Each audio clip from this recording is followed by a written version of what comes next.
तो दोस्तों अब मैं यहाँ से जा रहा था कुंडली बॉर्डर से होते हुए यहाँ पे मुझे गांधी जी के बेस में एक आदमी मिले।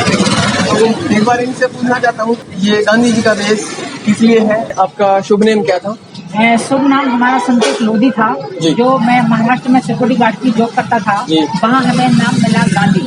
तो जब अन्ना हजारे ने आंदोलन किया था दिल्ली में, तभी रानीगंज से वो आए, तो वहाँ मेरे सीनियर थे रिटायरमेंट आर्मी वाले, वो बोले कि गांधी जी को एक बार अन्ना जी से मिलो। तो मेरी छोटे में अन्ना जी के पास गया।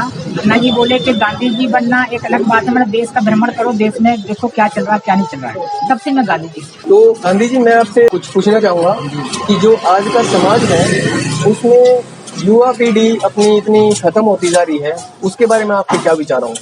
जी, मैं दो चीज जानता हूँ कि भारत देश में संस्कृति सदियों से चली आ रही है। पहली चीज ये है कि संस्कार, कई लोगों के पास संस्कार रहते हैं तो वो तो आज अपनी जगह सही है, पर कई लोग सताए हुए लोग रहते हैं जो इस राह पर चले जाते हैं। जैसे कि मैं खुद ही अगर मंडी जाता हूँ तो मुझे खुद लोग परेशान करते हैं। मतलब क्या रहता है कि ये सोच पर डिपेंड करता है। अपन को शांति रखनी चाहिए, अपन को सामने वाले को इतना अपन खुद झुक जाओगे सामने वाला गुस्से में ना आ पाए।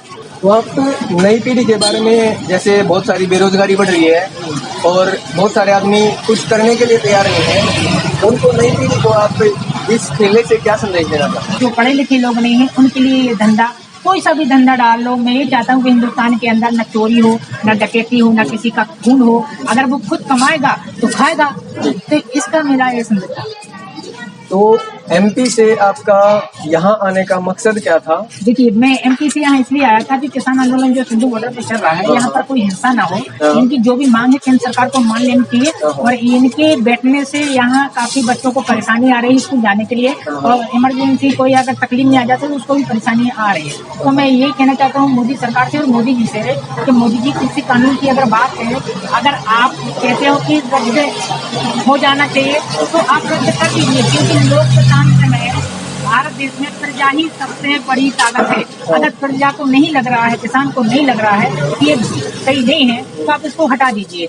अब हटा क्यों दीजिए? क्योंकि 370 धारा कश्मीर की थी, आपने वो हटाई, आपने नोटबंदी की, आपने जीएसटी की, और आपने इतने बड़े फैसले ले चुके हो आप। तो ये फैसला लेने में क्या दिक्कत? मैंने वैक्सीन नहीं लगवाई। मैंने क्यों नहीं लगवाई? क्योंकि अगर मोदी जी विश्व में जो अखबार फैला रखी है कोरोना, तो मैंने वैक्सीन इसलिए नहीं लगवाई। जब मैं 2 महीने पहले यहाँ आया किसानों के बीच में, ना ये किसान भाई मास्क लगाते हैं, ना ये सैनिटाइजर करते हैं, फिर भी ये जिंदा है। मतलब कोरोना नहीं है। अगर कोरोना होता तो ये मर गए होते अभी तक, ये जगह खाली हो जाती। इसलिए मैंने वैक्सीन नहीं लगवाई। मैं वैक्सीन जब लगवाऊंगा जब ये इनकी मांग पूरी हो जाएगी, ये यहाँ से हट जाएंगे, मैं वैक्सीन लगवाऊंगा। आपका कहने का मतलब ये है कि कोरोना एक बीमारी नहीं थी, ये एक अफवाह थी, लोगों को डराने का ये एक होता।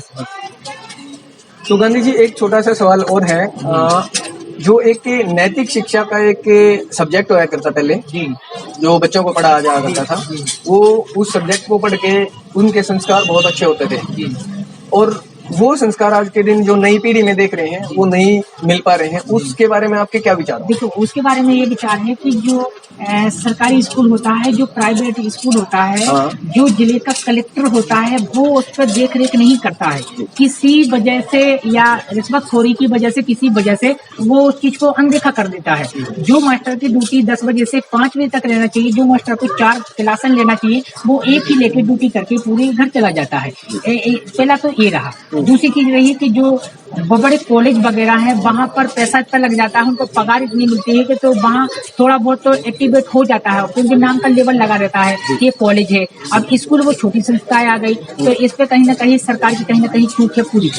इसलिए क्योंकि बच्चे पढ़ेंगे तभी तो देश आगे बढ़ेगा। तो इसमें मैं सबसे ज्यादा सरकार की कमजोरी मानता हूँ। यहाँ पे एक सवाल और खड़ा होता है हमारा कि जो प्राइवेट स्कूल और सरकारी स्कूल का जो आपने जिक्र किया है, क्या हमें अपने बच्चों को सरकारी स्कूल में डालना बेहतर है या प्राइवेट स्कूलों में डालना बेहतर है? अगर सरकार जग जाए, देश को आगे बढ़ाना चाहती है और अपना हिंदुस्तान को विश्व में लाना चाहती है, तो इसमें ना प्राइवेट को देखा जाए ना ही सरकारी को देखा जाए। इसमें सोच एक रहनी चाहिए। जो क्लास लग रही है, जो सुविधा जा रही है, वो प्राइवेट को भी मिलनी चाहिए और सरकारी को मिलनी चाहिए।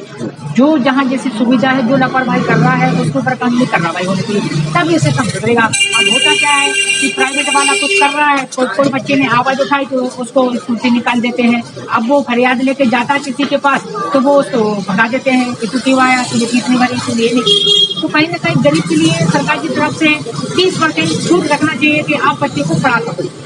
तो एक प्रश्न और खड़ा होता है, जो हम हमारे देश में, इंडिया में, भारत में जो है अपना आरक्षण के ऊपर जो बात होती है कि भाई किसी कोई आदमी आरक्षण का इतना ज्यादा फायदा उठा लेता है, वो कितनी भी बड़ी पदवी पे मिल जाए पर उसको आरक्षण मिलते मिलते ही और ज्यादा वो मतलब अमीर होता जाता है, और हमारे जो मिडिल क्लास फैमिली है वो गरीब ही होते जा रहे हैं।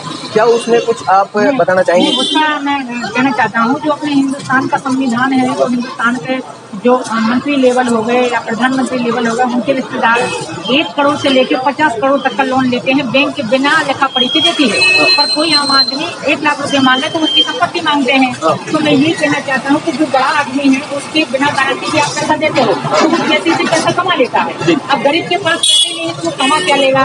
इसमें कहीं ना कहीं अपने देश का संविधान या देश के जो बड़े नेता हैं उनकी ही मुक्त रही है। आप केले किस भाव में है? केले ये 40 रुपए के 12 केले हैं और ये 35 की खरीद है।